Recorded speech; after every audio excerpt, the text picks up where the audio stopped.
आपण SIP म्हणतोय, पण SIP चे फायदे तरी काय? कमी रकमेपासून सुरुवात. SIP फक्त 500 ते 1000 दर महिन्यापासून सुरू करता येते. शिस्तबद्ध गुंतवणूक. दर महिना ठराविक रक्कम गुंतवल्याने बचतीची सवय लागते.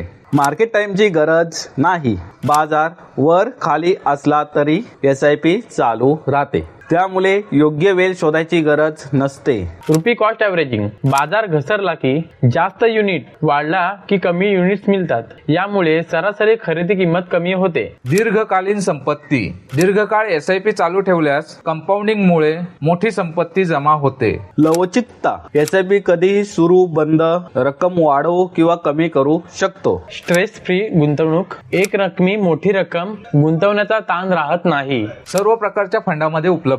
इक्विटी, डेब्ट, हायब्रिड, इंडेक्स अशा विविध म्युच्युअल फंडामध्ये SIP करता येते.